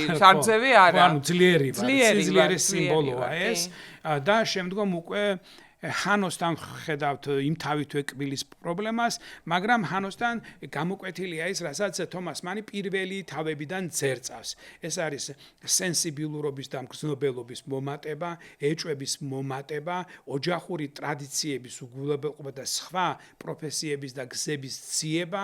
ჰანო ხდება მუსიკოსი, ჯერ თომას ყავს მეუღლე, რომელსაც აქვს სწორედ ეს მუსიკალური უნარები და ასე შემდეგ. ჰანო ძალიან სუსტი ადამიანია და სხვათა შორის ესე იგი გამრავლების ტაბულაც უჭირს და ასე შემდეგ. არ ვიცი ახლა უნდა ვთქვა თუ არა, მაგრამ გამახსენდა ამას წინათ ერთი პატარა რეპორტაჟი ვნახე, CNN-ზე იყო თუ სად იყო, არ ვიცი, სადაც ტრამპი ეუბნება თავის შვილს თუ არ ვცდები პატარას, არ ვიცი მას პატარა შვილი ყავს თუ არა, მაგრამ არა, შვილი უნდა იყოს თვითონ. შეიძლება მაშინ ხო, ყველაზე უმცროს შვილი ბარონ ტრამპია. ის ამბობს ამ პროტესტანტულ ესე იგი ღირებულებებზე, აკეთებს აქცენტს და ეუბნება მას ამ ბავშვს, რომ არ უნდა დალიო დრო არ უნდა გაასწინო და რაც თავარია არითმეტიკა და მათემატიკა უნდა ისწავლო კარგად და სწორედ აი ამ ჰანოს ამ მათემატიკასთანაც პრობლემა აქვს ვერ სწავლობს ამ მათემატიკას გამრავლების ტაბულას ვერ სწავლობს და საერთოდ პრობლემები აქვს სწავლასთან მათემატიკით რომ ის არის გრძნობელი ადამიანი მისთვის თავარია მუსიკა და ხელოვნება მას რო კითხო მაგრამ მას კიდევ სხვა ეჭვები ექნებოდა ჩვენ ხედავთ გრძნობელობა მომატებულ ადამიანს მას არ შეუძლია მაგალითად წაიკითხოს წიგნები სადაც არის ტრაგიკული ისტორიები მაგალითად ზღაპრები სადაც ნუ თქვათ ახლა ზუსტი არ იქნება ეს ზუსტად რომანი და ესა მაგრამ სადაც მგელი სასტიკა ჭამს თხას ასეთ რამეზე ცუდად ხდება არ შეუძლია ეს ისტორია უნდა იყოს რაღაც ოპტიმისტური დამამშვიდებელი და ასე შემდეგ ანუ ცხოვრების უნარები და ცხოვრება კი თავის არში არის სასტიკი და ადამიანისაგან მაღალ მობილიზაციას მოითხოვს მას არ აქვს და საბოლოო ჯამში გამოდის რომ ცივილიზაცია და მგრძნობელობა აფუჭებს ადამიანებს და ის არის დაცემის ნიშანი ეს არის ერთ-ერთი მთავარი აზრი და სხვათა შორის აი ამ იდეიდან რომ ევროპული ცივილიზაცია მიდის დაცემისკენ გრძნობელობის მატებით, ხო? არის ერთ-ერთი მთავარი ამბავი ევროპულ ცივილიზაციაში და ფიქრობენ რომ ამის უკან დევს ასევე და მასში არის ჩადებული ის რაც შემდგომ გერმანიაში მოხდება. ეს პატარა ხანო, ეს გრძნობიარე ადამიანი, მუსიკაზე შეყვარებული, რომელსაც ხვალ ლუკმაპურის ჭამა თვითონ არ შეეძლება, კონკურენციაში არ იავარგებს, სუსტია ფიზიკურად და სულიერად, ეს ადამიანი გადაშენდება, უნდა გადაშენდეს და მერე ამას მოყვება ამ გადაშენების ამ პრობლემის დაძლევის გზა ნაციზმის სახით, რომელიც არის ვაჟკაცობაზე, სისასტიკეზე, აგებული ძლიერზე, გამორჩეულობაზე და ასე შემდეგ და შეიძლება ითქვას რომ ამ ბუდენბროკებში უკვე ჩანს ეს ნაციზმის მოსვლის განჭვრეტა არის. მაშინ ჩემი ვაგნერი რომელიც აქ ისმის ხშირად, ხო, როგორც ესე იგი შემდგომ ვიცით მას როგორ დაამუშავებს ნაციონალ-სოციალიზმი, აი ეს ყველაფერი უკვე ჩანს ამ თომას მანის ამ ნაწარმოებში. ანუ დასუსტება და ცივილიზებულობა ითვლება პრობლემად. გადაგვარებად ითვლება. მაგრამ გერმანელებს ჰქონდათ ეს რომანი ამავე დროს ასახავს გერმანელების ერთგვარ დაგვიანებას ისტორიაში. იმიტომ არსებობს ბევრი მოსაზრება ამასთან დაკავშირებით, მეცნიერულად დადასტურებული, ან ყოველ შემთხვევაში არგუმენტი, ეს არის გერმანიის ჩამორჩენილობის, ესე იგი, ცნება, ხო? Verspetete Nation, დაგვიანებული ერი, ასეთი კონცეფტი გაჩნდება. პლესნერი იქნება მისი ავტორი, სადაც ის მეორე მსოფლიო ომამდე ნაციონალ-სოციალისტების მოსვლის დროს, მაგ დროს წერს ნაშრომს, რომ გერმანელებს დააგვიანდათ, ჯერ გერმანიას დააგვიანდა გაერთიანება, გერმანია გაერთიანებული არ არის, ლუბეკი არის ქალაქ სახელმწიფო, ჰანზას კავშირის წევრი არის ის, გერმანია ერთიანი არ არის, ენის ნორმებიც კი არ არის ერთიანი, როგორც არის ახლა, როცა გერმანულ ენას აბარებ დიალექტს. თუმცა ჰანზას კავშირის პირველი ეკონომიკური წარმატებული კავშირი, წარმატებული კავშირია. არა, გერმანიის გაერთიანება იმას არ ნიშნავს, რომ გერმანია ახლა ინდუსტრიალიზაცია დაიწყო. ეს ქვეყნები საკმაოდ კარგად ცხოვრობდნენ, ეს გერმანული მიწები და ქალაქები და ბევრად უფრო დემოკრატიულად მერე მოხდება საშინელება. მაგრამ აი ეს დაძლევა ამ იმის რა ქვიან, ამ გაერთიანების არარსებობა ერთი მხრივ იყო დაგვიანების გვერდით არის ინგლისი, გვერდით არის საფრანგეთი, გვერდით არის ძლიერი ქვეყნები, რომლებიც ცენტრალიზებულები არიან და გარდა ამისა აქ ლაპარაკი არის განმანათლებლობის იდეების დაგვიანებაზე. რომ განმანათლებლურმა იდეებმა გერმანიაში გვიან შემოაღწია, მან ესე იგი სოციოლოგები ვამბობთ რომ ვერ მოხდა აი ამ ღირებულებების ინტერნალიზაცია, ანუ გაშინაგანება პიროვნების სტრუქტურის და ღირებულების ნაწილად ფრანგული რევოლუციის იდეები გერმანიაში არ იქცა, რასაც მოყვა სწორედ შემდეგ ნაციონალ-სოციალიზმი და სხვათა შორის ჩვენ ხედავთ რომ აი იოჰან ბოდენბროკი ნაპოლეონის მოყვარულია, განმანათლებლობა უყვარს მას და ეს მას ისე აქვს შეთვისებული რომ ესე იგი მისთვის მნიშვნელოვანი ღირებულებებია, მაგრამ სამაგიერო და მას არ ქონდა ასეთი ფართო შეღწევა გერმანულ საზოგადოებაში და რეაქცია იყო სწორედ ნაციონალ-სოციალიზმი. ბუდენბროკებში სწორედ ამას ხედავთ. ამით არის ის მნიშვნელოვანი, ხო, მნიშვნელოვანი არის იმ განჭვრეტით, რომელსაც ის ამ რომანში გვთავაზობს, რომ აი ჰანოს დაცემა, მისი 16 ასაკში ტიფით მისი გარდაცვალება, მისი უმწეობა, ცხოვრებისათვის გამოუსადეგარობა, ეს არის სწორედ გადაგვარება და ამას მერე აუცილებლად მოყვება სწორედ ის, რომელიც შეიძლება მერე გერმანიის განკურნებას იმ საშინელებით, ამ ბჭყალებში ავიღება ამ სიტყვას, რასაც ნაციონალ-სოციალიზმი ქვია. აი ეს დასუსტება, კულტურული დასუსტება, ჯერ განვითარება იწვევს ამ დასუსტებას და პრინციპში რაც სულ გვაქვს კაცობრიობის ისტორიის მანძილზე რომის იმპერიიდან მოყოლებული, ხო? განვითარება ადუნებს, კულტურულობა ადუნებს და დამთმობი ხარ და დამთმობი და გადარჩენის ინსტინქტი, ეს ყოველდღე მოჭიმული აღარ ხარ. მე ის სიმდიდრე, რომელსაც ეს პროტესტანტული კულტურა შობს დოვლათის დაგროვების კონცეფციას, მე დაგროვებული დოვლათით აი ის აზრისი, რასაც წეღან კი არ ვიკამათეთ, მაგრამ განსხვავებული ცივილიზაცია რას ეუბნება ადამიანს, რომ ცივილიზაცია ეუბნება ადამიანს, რომ დაფიქრდი, ეგებ სხვა რო გეკამათება, ისიც იმას აქვს რაღაც ჭეშმარიტება, რაღაცა სწორი სათქმელი შენთვის. ანუ დაეჭვდი შენს პოზიციაში. ეს არის ცივილიზებულობა და საერთოდ ჰერმენევტიკის, როგორც ფილოსოფიის ერთ-ერთი დისციპლინის ან კულტურის შესახებმეცნიერების დისციპლინის ამბავი არის, რომ ყოველთვის დაუშვა რომ სხვა გეუბნება რაღაც სიმართლეს. ანუ კაცობრიობის ისტორია რა არის? კაცობრიობის ისტორია არის მუდმივი, ჩვენ ვართ ჩავარდნილი მუდმივ სამყაროს მუდმივ განმარტებაში. ჩვენ მუდმივად უწყვეტად ვახდენთ ამას. ეს ტანჯვაც არის, იმიტომ რომ საბოლოო პასუხი არ ვიცით. რელიგიური ადამიანისთვის არის ეს პასუხი, ან იესოა, ეკლესია და ასე შემდეგ, მაგრამ ძირითადად ადამიანებისთვის ეს პასუხი არ არის და მეცნიერებაში მით უმეტეს არ არის. მეცნიერება მუდმივად არის განმარტების მდგომარეობაში და რაც უკვე განმარტებულია, იმის დაჯერება არ უნდათ კრეაციონისტებს და ეს არის კიდევ პრობლემა. რაშია საქმე? არსებობს კუმულატიური მეცნიერებები.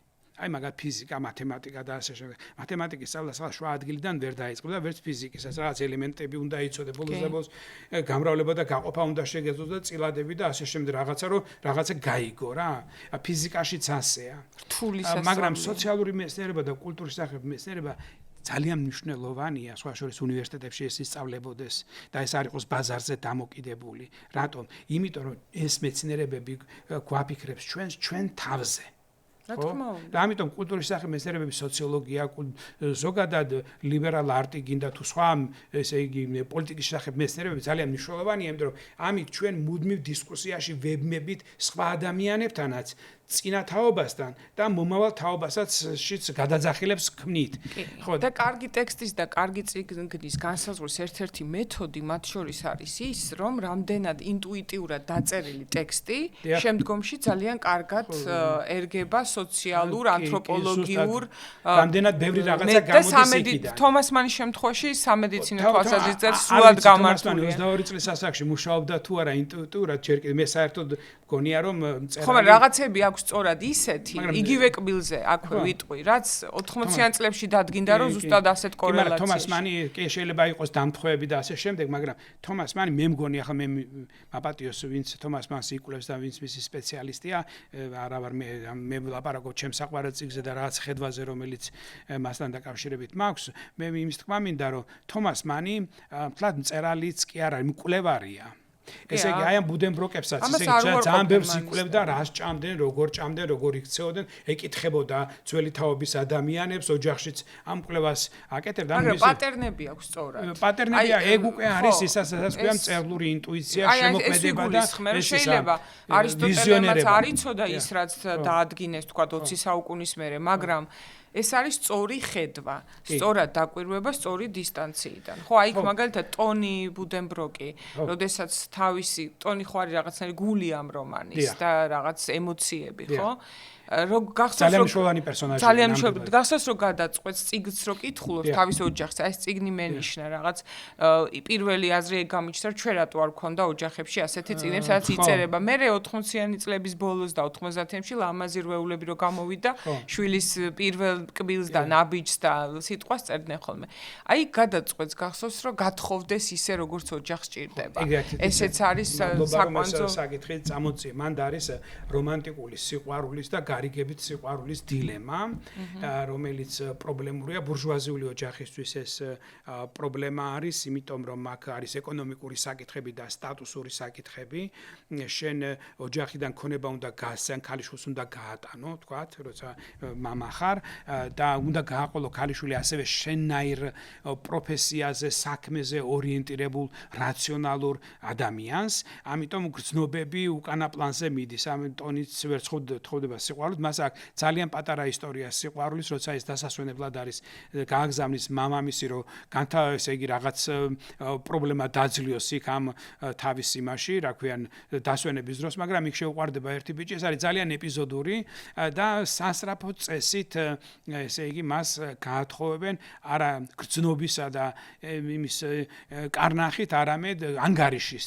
და აქაც არის პრობლემა, რომ სწორედ აქ გათხოვებაში მოხდება შეცდომა, რომ კვლავ იოჰან ბუდენბროკივით კარგად ვერ დაითვლიან, რამდენად საიმედოა ეს ადამიანი და აღმოჩნდება, რომ იმ ადამიანს კარგად საქმე არ ჰქონდა, ჰამბურგელ ვაჟბატონზეა საუბარი, ტონის პირველ მეუღლეზე, რომელსაც ძალიან ცუდად მისდის თურმე საქმეები და ამას ყველაფერს მალავდა და ეს გამოაშკარავდება და საშნელი ეგ ეპიზოდი ყველაზე მძიმეა ჩემთვის, ადამიანი როგორ არის დამცირებული თხოვს დახმარებას, მაგრამ აქ ამ შემთხვევაში ესე იგი სათანადო სიმაღლეზე აღმოჩნდება ბუდენბროკი და ეტყვის, რომ არა, არ იქნება შეწყალება, არ იქნება დახმარება და საბოლოო ჯამში ჩვენ ხედავთ ეს პირველი ქორწინება როგორ უკდება. და გიჩნდება როგორც კითხვა ხომარჯობია, რომ ზოგჯერ სიყვარულმა გაიმარჯოს და არა გაიგო. ჩვენ ადამიანებს გქონია თანამედროვე ადამიანებს მიგვაჩნია შეიძლება სწორადაც არ ვიცი, არაფერში გარანტიები არ გვაქვს რეალურად, რომ სიყვარულით გათხოვება და საერთოდ სიყვარულით ცხოვრება არის ბედნიერების გარანტია. მაგრამ ჩვენ გვინახავს ოჯახები, რომლებიც სიყვარულით შეიქმნა, მაგრამ არსებობს იგრევა უფრო ასეთი ოჯახები. სტაბილურობის თვალსაზრისით. რა უფრო მნიშვნელოვანია დავუშვათ ერთწლიანი და ორწლიანი ემოციური ბედნიერი ცხოვრება თუ ხანგრძლივი რუტინაში ყოფნა, ან რითი კომპენსირდება, ეს კიდევ არის ძალიან ბევრი კითხვა ამაში, მაგრამ ხშირად სწორედ აი სიყვარულის ასე ვთქვათ უზარმაზარი წიგნია ერთი ცნობილი სოციოლოგის ნიკლას ლუმანის ამ თემაზე, ახლა ამას აქ ვერ მოვყვებით ცხადია. მე მაგ ერთი კითხვა თქვა უწერია რომანში, რომ ოჯახი როგორც ცნება, თავისთავად ხო ეკონომიკური მოდელია ესეც. ეკონომიკური და რელიგიური. ეკონომიკური, რელიგიური და სტატუსური, სოციალურად. სტატუსურიც მათ შორის რა თქმა უნდა, მაგრამ 21 საუკუნეში უკვე ეს ახლა შეიძლება ბანალურად ჟღერს, მაგრამ ის რაღაც კონცეფცია, რაზეც იდგა, ის აგურები ეცლება, ხო? ეკონომიკურიც მათ შორის, იმიტომ რომ ქალი უსვამს თავის ფაქტორების შემოდის. ჩვენ ქალების და ეკონომიკური დამოუკიდებლობა და მაშინ ახლა ხომ არ არის შანსი, რომ ზუსტად სიყვარული დარჩეს იმ ერთ-ერთ კომპონენტად და სოციალური სტატუსი ალბათ, რაც არასდროს ესეთი სტატუსი ახლა უკვე ნიველირებული არ არის. ოღონდ იცვლება სტატუსი რა არის სტატუსი. კორუმპირებული ადამიანი მაგალითად გერმანიაში ვერ იქნება სტატუსური. ვერასდროს ვერ იქნება ადამიანი, რომელიც ხილებულია რაღაც ტიპის კორუფციაში, თავის საათით ამას ვერ გადაფარავს. ჩემი საათი უნდა გამოჩნდეს ძალიან ძვირფასია, კასიო. შენი საათი დარწმუნებული ვარ, რომ შენი შრომით არის შეძენილი. მიმედი მაქვს ნამდვილად. ახლა რა შეეხება ამ სიყვარულის თემას, ხო, რთული ამბავია. ჩვენ გვაქვს ესე იგი მხატვრული ფილმი ნატრისხე. სადაც ეს საკითხი არის დაყენებული რა, სიყვარულით რო არ იქნება ოჯახი და ასე შემდეგ და აქედან გამომავალი შედეგები, ტრაგედია ვთქვათ. მაგრამ ესე იგი ჩვენ ამ ტიპის რომანი არ გქონდა, როგორიც ბუდენბროკებია. ჯერდი ბურჟუაზია არ იყო ასეთი ძლიერი საქართველოში, ბურჟუაზიამ ფორმირება ვერ მოასწრო და რომანებში და ტექსტებში ვერ მოახერხა საკუთარი თავის წარდგენა. და რასაც რომანი და პოეზია და მწერლობა არასახავს, ის არც არსებობს. ჩვენ გვაქვს ერთი-ორი რომანი, მაგალითად ეს არის სოლომონის საკიჩ მეჯღანუაშვილი, ხო? ლავრენტი არდაზიანის და გვაქვს პირველი ნაბიჯი გიორგი წერეთლის, რომელიც ძალიან საინტერესოა და სკოლაშიც კი ჩვენი მასწავლებლები ამას ზევიდან დაყურებდნენ და მნიშვნელოვნად არ მიიჩნევდნენ და სინამდვილეში ეს არის მცდელობა აი ამ ბურჟუაზიული რომანის დაბადების. მაგრამ ჩვენ ხო გვაქვს რომანი, რომელიც არის სუსტის და განვითარებული სიკვდილზე. აი ჯაყოს ხიზნებში მაგალითად სწორედ ეს არის, ის გავს რაღაც აზრით აი ამ ჰანოს, ესე იგი თეიმურას ხეევის თავი, რომელიც ცივილიზაციისაგან გამორიცხლია, დაუძლურებულია და ის ვიტალობა, რომელიც ესე ცხოველობა ამ სიტყვის ძველი ქართული მნიშვნელობით, ხო, და თუნდაც თანამედროვე სრულებით, ესე იგი, ესეთი ცხოველთან მიახლოებული მნიშვნელობით, რომელიც ადამიანს ყოველთვის ჭირდება, რადგან ის ცოცხალი არსება, მას დაკარგული აქვს ამ ცივილიზებულობის გამო.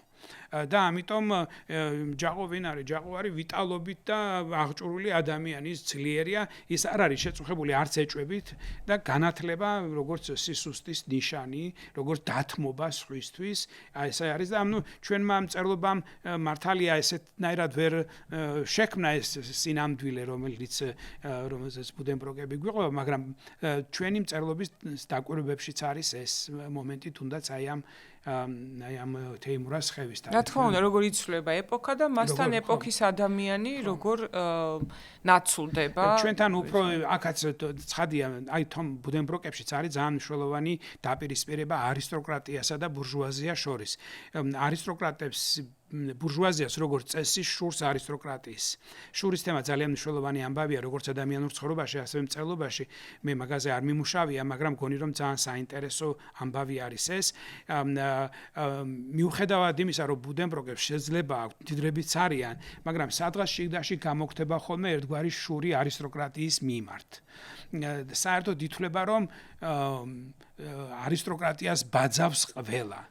ცხოვრების წესი, დაუშვათ ფუფუნების საგნები, ან უზრუნველობა, მაგრამ დაძაბულობა არისტოკრატიასა და ბურჟუაზიას შორის ყოველთვის არსებობს. თან იქ არ იყვეთყობა, რომ როგორ ჩვენთან იყო. შურისაგანი რა არის, რომ ერთ დამსახურებულად აქვს მოპოვებული თავისი სოციალური სტატუსი საზოგადოებაში, მეორეს მემკვიდრეობით აქვს ეს მიღებული. და ყიდვა არ შეიძლება. ყიდვაც პრობლემურია, და მეორე ამბავი ის არის, რომ ეს არისტოკრატია ამავე დროს, ძალიან ცუდი სიტყვა უნდა ვიყო ბოდიშიამზე, გამოყვანილია თაობებში. ანუ ეს არის გემოვნება, ეს არის ხელოვნება, მუსიკა, განათლება და ასე შემდეგ, რაც მე არისტოკრატიის ესე იგი საკუთრება ხდება ბურჟუაზიას ეს ბურჟუაზიას შურს ასე გარანტირებულად მიღებული სამყაროში და უსამართლობად მიაჩნია. მათ შორის ეს შური ხომ არ გამოიყენა შემდეგ ჰიტლერმა, როგორც აი მთელი ერის განსაკუთრებდა არისტოკრატიული ერის კონცეფცია, რომ აი ყველა მთელი გერმანია არის გამორჩეული ერი, არისტოკრატიული გენით, სხვა არისტოკრატია ხომ რჩეულობიდან მოდის, რჩეულობიდან კი და ამ შემთხვევაში მე ყველა გამოდიოდა, ყველა გერმანელი გამორჩეული. გამოიყენა ეს შური და მიდრეკილება იმისკენ რომ იყო ყველაზე მაღალი, განვითარებული და დახვეწილი, ამის შეიძლება რაღაც ამაზეც ვილაპარაკოთ, ამ შემთხვევაში მემხედველობაში მქონდა ესე იგი მიკროსოციუმში შექმნილი შური, წოდებებს შორის წარმოქმნილი შური, ეს ამ ნაწარმოებში არის. მაგალითად. ხო და ამის ეს შეგიძლია ნებისმიერ დროს ეს ხო თანდაყოლილი შურია. აქაც ხო ხედავდით იგივე მიხეილ ჯავახიშვილი გავიხსენეთ და პირველი რასაკეთებს კვაჭის მამა. სილიბისტრო. ყიდულობს თავადობას, იმიტომ რომ ეს არის სტატუს ყიდულობს, ხო. სტატუს ყიდულობს, მაგრამ ეს ყველა მისის რომ ნაყიდი სტატუსია, მაგრამ ეს მაინც რაღაცაა და ასე შემდეგ. მაგრამ ფიქრობ რომ შვილთაშვილებს არ ეცოდინებათ. ეგ მომენტი არის, აქაც არის ეს მომენტი, თუმცა აქ წინში ვინც წაიკითხავს, დაინახავს ასევე ბურჟუაზიის მე ვიტყოდი სიამაყის საფუძვლები რაში მდგომარეობს ბურჟუაზიის ეს არის მათი მოპოვებული მათი შრომით მოპოვებული მდგომარეობა და ეს დასაფასებელია და ამას რელიგიურ დაფუძნებას და გამართლებასაც უძებნის ეს სოციალური კლასი ხო ვთქვათ ახლა ბურჟუაზიაზე რო ლაპარაკობთ არისტოკრატიას აქვს ეს მიღებული დაბადები და ამიტომ ეს უსამართლობაც არის ამიტომ ჩვენ ხედავთ აქ რომ როგორ შემოდის ახალგაზრდებში როცა კონსულის არჩევა ხდება და მთელი ამბებია საფრანგეთის რევოლუციის იდეები ეს თანასწორობის იდეა რომ ყველა თანასწორად უნდა მონაწილეობდეს და ასე შემდეგ ანუ ამ გერმანიაში რომელიც ამ ფრანგულ იდეებს ჩამორჩა თანდათანობით დამატებით კიდევ ამ ოჯახის ცხოვრება ამ ოჯახების ცხოვრებაში ქალაქის ცხოვრებაში მოქალაქეების ცნობიერებაში ფრანგული იდეებიც შემოდის ხო და ესეც გარკვეული თვალსაზრისით თვალში საცემია ხო ესეც სადაც თანასწორობა ესე იგი სადაც უთანასწორობა იქ თავისუფლებაა ხოლო სადაც თანასწორობა იქ თავისუფლების საკითხი საკმაოდ პრობლემურია შეიძლება მერე გვიან გაირკვეს მაგრამ ადამიანები სამყაროში საკუთარი უნარებით გამოდიან და ის რომ მე რაღაცა არ ვიცი მე რაღაცა არ ვიცი ეს იმაშინ შეავს რომ მე რაღაცა ვიცი და რაღაცა არ ვიცი და ვიღაცამ რაღაცა იცის და ასე იქსოვება ის სოციალური ურთიერთობები რომელშიც ჩვენ ვცხოვრობთ არ შეიძლება ყველაფერი ერთნაირად იცოდეს და ყველაფერში გენიოსი იყოს არა არის ბუნებრივი მოცემულობაც მაგრამ არის სოციალური გაპირობებულობაც კი მაგრამ ამ სოციალური კონსტრუქტის დატოვების შანსი უნდა ქონდეს ეგ არის მთავარი ამბავი და სწორედ აქ არის ამ რომანშიც არის ეს რომ აი რომ ამაზე საუბარიც არის, რომ ესე იგი პირობები, რომ ვიღა ადამიანებმა შეძლონ საკუთარი თავის რეალიზაცია და ძველი მოდელი ჯერ კიდევ არ არის ისეთი, რომ მისცეს ამ ადამიანებს ასეთი საშუალება, ხო? გენიოსად შეიძლება დაიბადო, მაგრამ ვერ შედგეთ უკვე ამის სოციალური გარემო არ იქნება ამისთვის, ხო? ეს სწორედ ამიტომ მაგალითად კონგოს დემოკრატიულ რესპუბლიკას არ ყავს შექსპირი, იმიტომ რომ გჭირდება კონტექსტი და განპირობებულობა მათ შორის კულტურულ სოციალურ მაგრამ ესეც ხო არის რომ გჭირდება შესაძლებლობები მოცარტის შემთხვევაშიც რო არ ქონდა ინსტრუმენტი აღარ გახდებოდა ესე იგი განსაზღვრებით ადამიანი არის სოციალური არსება ამიტომ ყველაფერია ნათქვამი იმიტომ რომ ეს გულისხმობს პირობების რაღაც ნაკრებს რომელშიც ჩვენ უნდა განხორციელდეთ და როცა ამას ბევრი რამე ეღობება გზაზე ეს ამთავრდება რევოლუციით ან მთავრდება ნაციონალ სოციალიზმით ხო ეს ცხადია და რაც არ არის ბუნებრივი განვითარება მეცნიერების თვალსაზრისით. ანუ ეს არ არის ევოლუცია. ეს არის უხეში ჩარევა ევოლუციაში. რაღაცა კონცეფციას თავაზობ ადამიანებს, რომელიც ამარტივებს აი ამ რაღაც დადგენილი ბუნებრივი წესების მიმდინარეობას და ეს მოხდა აქაც, ხო? ხო, რთული ამბავია, ეს მოხდა აქაც. ესე იგი, როგორ არის იცი, თავარია ამბავი მე რომ მკითხო, ჩვენთვის ადამიანებისთვის არის რომ ასატან გარემოში ვიცხოვროთ. ჩვენ ვერ შევხვდით ცხადია 60 ესე გახლასრული ილუზია, უტოპიები და ასე შემდეგ, მაგრამ ეს იმას არ ნიშნავს, რომ ჯოჯოხეთი შევვნათ. უბრალოდ უტოპიების განხორციელებას თუ დავიწყებთ, აი მაშინ გავაკეთებთ ჯოჯოხეთს. ანუ უტოპიების განხორციელება ხო მაშინ იწყება, აი ზუსტად იქ რაც თავიდან თქვი გადასარ. როდესაც იკმაყოფილებ აი იმ ცნობილი პირამიდის პუნქტებს, რომ უსაფრთხო გარემოში ხარ, სადაც მე სიყვარულის, პატივისცემის და თვითრეალიზაციის ჯერი მოდის, აი იქ მერე უკვე იწყება აი ამ უტოპიებისკენ მიდრეკ, რო არ დამოვიწყინოთ და რომ რა თქვი, სიცოცხლის საზრისი ახალი გაგვიჩნდეს, თორე თუ პური გაქვს ლუკმაპური საზრუნავი, სიცოცხლის საზრისზე ფიქრის დრო ნაკლებად არის. არა, ცხადია ხომ ადამიანი ახლა ორი სამყაროს მოქალაქეა, ერთი ჩვენი ტვინის გონების და აზროვნების მიერ შექმნილი კულტურის სამყაროსი და მეორე ჩვენი ბიოლოგიური სხეული, როგორც სხვა სხეულთა შორის, ხო, დაუშვათ ცხოველური სხეულია რა და მუდმივად არის კონფლიქტი ამ ორ რამეს შორის, მაგრამ ადამიანის დეფინიციაში შედის ასევე უნარი დაძლიოს დაუშვათ საკუთარი სხეულის მოთხოვნილებანი და დაუშვათ გამისცე პური იმას შენ ძალიან შეიძლება გშიოდეს, მაგრამ პატარა ბავშვს მისცე პური, იმიტომ რომ ის უნდა გადარჩეს და აქ უკვე მართლაც მასლოუს პირამიდა მთლად არ მუშაობს, ანუ ჩვენ უფრო მეტი ვართ ეს, მაგრამ ის ამბავი რომ გადარჩება ისიც მერე დაიწყებს უკვე სიყვარულზე ფიქრს და ეხება იმას რომ ჩვენ შეგნებულად არ უნდა დავაყენოთ ადამიანები ასეთ ძიმე მდგომარეობაში. ზუსტად ამიტომ და იმას შორის, ხო? ბოდიში, აი, ზუსტად ამიტომ ვამბობ, რომ ხელისუფლება და ეკლესია, ცუდი ხელისუფლება და ცუდი ეკლესია როცა ყავს ქვეყანას, ცდილობს აი ხელოვნურად სულ დაკტოვოს იქ. ეს არის მოდელი სპეციალური, რომელიც ცდილობს რომ შენ გაგიქროს რაც თქვი, ასატამ გარემოში ცხოვრება რას ნიშნავს? უსაფრთხო გარემოში ცხოვრება. შენ არ გეშინია ქუჩაში გასვლის, ადამიანთა ლაპარაკის, საკუთარი აზრის გამოთქმის. ეს არ არის ასატანი ცხოვრება, რომ აი რაღაც თქვა, ფიქრობდე რომ ცდარია, აი როგორც მე ხავ ზივარ და არ მეშინია რომ თქვა რაღაც, რაზეც არ დამეთანხმები და ამის არ მქონდეს რომ თქვა ამის გამო თავში ჩამარტყამენ რაღაცას. არ მეშინოდეს ფიზიკურად და ემოციურად საკუთარი თავის გამოხატვის, ხო? და ამიტომ ტოტალიტარიზმი და ავტოკრატია ხო ამას ცდილობს, რომ იქ დაკტოვოს, სადაც გეშინია. ეს არის ომიგინდაც მუდმივი საფრთხე და თან ეს საფრთხეები მოიგონო ზოგჯერ რეალური როგორ არის იცი რომ ორაზროვანება ახასიათებს ტოტალიტარიზმს რომ რაც კანონში წერია ის შეიძლება მეორე დღეს შენი საპირისპირო დაგიპირისპირდეს ეს ის რაც გარანტიას გაძლევდა რაც კანონი რასაც გარანტიად გაძლევდა ის შეიძლება შენ საწინააღმდეგოდ იქცეს ეგ ტოტალიტარიზმის ნაწილია მაგრამ ლუბეკის საზოგადოება დემოკრატიული საზოგადოება უბრალოდ ამ დემოკრატიის უკმაყოფილოები არიან ისინი, ვინც ითხოვენ თანასწორობას პოლიტიკურ ცხოვრებაში. და აქ არის სტატუსურად მოწყობილი, ვისაც ფული აქვს, ვისაც პრესტიჟი აქვს, სოციალური სტატუსი, მის მიერ მოპოვებული ცხადია, იმათი დემოკრატია, ისინი მართავენ, ისინი იღებენ გადაწყვეტილებებს და ჩვენ ვხედავთ რომანში მოძრაობას, რომელიც ფრანგული იდეებით არის, ასე ვთქვათ, გაჯერებული, რომ არ იყოს სტატუსური და ქონებაზე დაფუძნებული ადამიანების მონაწილეობა პოლიტიკურ ცხოვრებაში. ანუ იმის თქმა მინდა რომ ამ რომანში როგორც მე აღმოჩნდება ჯობია იყოს. ხო, არ ვიცით. მერიტოკრატია. ყოველ შემთხვევაში ამ რომანის წაკითხვა იმით არის კარგი, რომ ეს არ არის მხოლოდ ოჯახის ისტორია, ეს არის კაცობრიობის ისტორია, მასში ეს არის საკუთრივ გერმანიის ისტორია, ის რაც შემდგომ დაემართება გერმანიას ასევე და რა შეიძლება ნებისმიერ საზოგადოებას დაემართოს. ამიტომ ვისაც დიდი სოციოლოგიური კვლევების სტატისტიკაზე დაფუძნებული კვლევების კითხვა ეზარება, რომ გაიგოს როგორი იყო საზოგადოება დაუშვათ 1835 წლიდან შემდგომ, ჩვენ გირჩევთ რომ ყველას ურჩევ რომ აიკითხოს ეს თემა. და მე ჩემი მხრივ ეტყვი და ნუ წqins როცა ამას ვამბობ ხოლმე, რომ ვებერი არის ძალიან რთული საკითხავი, ეს არ არის ასე პირდაპირ ვებერი არის რთული საკითხავი.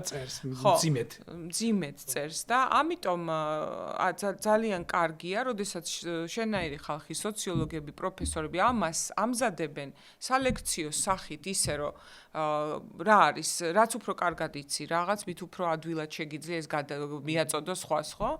გვიხსნიან სამყარო როგორ არის მოწყობილი. მე მაინც როგორც უფრო ევოლუციონისტი მომხრე ვარ და ჩემი ცხოვრების აზრისი საერთოდ არ იკარგება ამით, რომ გავიგო როგორ არის მოწყობილი სამყარო. არა ბოდვითი სისტემები, არამედ და სოციოლოგია არის ერთ-ერთი ჩვენ მაგათ სცენარისტებს სოციოლოგია და ანთროპოლოგია ძალიან გვეხმარება სწორად წეროთ, იმიტომ რომ ყველა თომას მანი ვერ იქნება და ყველა ვერ იქნება მიხეილ ჯავახიშვილი, ვისაც დაეხმარება საკუთარი ინტუიცია, საკუთარი სიბრძნე და დეტერმინირებული გენიოსობა იმაში, რომ აღწეროს სწორად. თომას მანის გენიოსობა ზუსტად ამაში, რომ ერთი ოჯახის გენერალიზება შეგიძლია მოახდინო, მთელი მერე აი როგორ ყალიბდება და როგორ მიდის დასასრულისკენ ეს ევროპის დაისი რაც არის. განვითარებას როგორ მოყვება მერე აი ეს ცივილური და ახლაც ხომ ამას და რამდენად საფრთხილო ადამიანის ცხოვრება, რომ არაფერი სინამდვილეში გარანტირებული არ არის. და რა თქმა უნდა, ადამიანის არის ძალისხმევა იყოს ადამიანი და ეს არის რთული. კი, და რა დაუშვა ევროპამ ჩემი აზრით ბოლო 30 წლის და განსაკუთრებით ბოლო 10 წლის განმავლობაში შეცდომა, როდესაც თვითონ გადავიდა 22 საუკუნის პრობლემატიკაში, ასე ვთქვათ და შემორიხინდა მე-20 საუკუნის დასაწყისის ტანკი რუსეთის სახით, ხო? და დღეს ევროპაც დგას იმ გზაზე, რაღაცა ჰანო ბუდენბროკის პოზიციაში, ასე ვთქვათ. ევროპას ყოველთვის და ყველა შევყურებთ შიშით, რა მოხდება. კიდევ ერთი რომ ეს თქვი, რომ ეს ევროპის კრიტიკოსები სწორედ ამ ევროპის განაზებაზე, მის ფემინიზაციაზე საუბრობენ. სხვა შორის ეს საუბარი ევროპის შესახებ ქართულ ლიტერატურაშიც არის. მაგალითად კონსტანტინე გამსახურდიას დიონისეს ღრიმილში არის ადგილი, სადაც ევროპის ფემინიზაციაზე არის საუბარი. ეს არ არის კონსტანტინე გამსახურდი ადამიანის პოზიცია, ეს არის მწერლის მიერ ესე იგი შემჩნეული რამ და სწორედ ევროპა რომ გადაგვარდება, რადგან მგრძნობელობა აქვს მაღალი, რადგან იქ პირუტყვებსაც კი ისეთივე ლამის ისეთივე უფლებებით არიან აღჭურვილი როგორც ადამიანები, მე ოჯახის და ვეღარ ისმენენ ზედათხაზის ხაპარს. ამის გამო ევროპა გადაშენდება, მაგრამ ევროპა ბევრად უფრო რთული მოვლენაა ვიდრე ასეთ მარტივად რომ არ ვიმჟელოთ მასზე, მას აქვს ინსტრუმენტები რომ წინ წავიდეს, გადალახოს ეს და ესე იგი. კი, უბრალოდ ჩვენ მე არ მგონია რომ ევროპა საერთოდ გაქრება, იმიტომ რომ ასეთი პერიოდები ქონია. უბრალოდ ეხლა არის იმ ფაზაში, როცა ველურებმა მოატყუეს. ხო, მაგრამ ახლა ერთული ამბავია. საერთოდ მგონია რომ შეიძლება გაქრე, მაგრამ არქეოლოგისთვის მაინც საინტერესოდ უნდა დარჩე. ანუ რაღაცა უნდა დატოვო და ეს ფრაზა აუცილებლად ამოვიღოთ გადაცემის თავარ ფრაზად. მე მგონი უნდა ვეცადოთ ყველანი რომ ესე იგი არქეოლოგიურ ნამარხებად არ ვიქცეთ. ან თუ ვიქცევით ისეთად მაინც ვიქცეთ რომ ჩვენი აღმოჩენა მომავალი თავების მიერ გათხრების შემდეგ ღირდეს რამე და გაოცებათ სხვებისთვის. იცი რა, ძალიან დიდი შთაბეჭდილების ქვეშ ვარ შენთან საუბრით ისე რომ ფიქრობ მე თვითონაც დიდი სიამოვნებით ვუყურებ ამ გადაცემას და თუ ვამბობდით რომ აი რა შეჭirdება ადამიანს თქვათ კარგი წიგნის დაწერა ან რაღაცის დატოვება ხო აი ათეისტებისთვის მაგდეთ ეგ არის შვება რომ იქნები სიკვდილის მერეც იქნები აი თუ გაქვს ტექსტი თომას მანისნაირ თომას მანი არ მოკვდა არავისთვის არ არის მკვდარი მაგრამ ახლა რაც ვთქვი რომ არქეოლოგებისთვისაც საინტერესო უნდა იყოს ეს კიდევ ერთი დიდი არქეოლოგია ფართო აზრით რა თქმა უნდა რა ტექსტებით და პირდაპირითაც ტექსტებით და ფაქტებითაც და არტეფაქტებითაც. იმედი ვიქონიოთ, რომ ჩვენი დაისის განცდა აღმოჩნდება მაინც მცდარი, ასე პესიმისტურადაც არ იქნება საქმე, როგორც შეგრძნებაც ეხლა გვაქვს სოფლიოში მიმდინარე მოვლენების გამო და ბერჯერ გადარჩენილა ცივილიზაციაც, კულტურაც და კიდევ ერთხელ გადარჩება. ძალიან დიდი მადლობა ემზა და მე მაინც გთხოვ ასე საჯაროდ, რომ შენი ლექციები გახდეს ხელმისაწვდომი ფართო მასებისთვისაც. დიდი მადლობა ამ შესაძლებლობისთვის. მე კი ამით გემშვიდობებით მომავალ წიგნამდე დიდი მადლობა კიდევ ერთხელ ჩვენ სპონსორს მთის წყალს.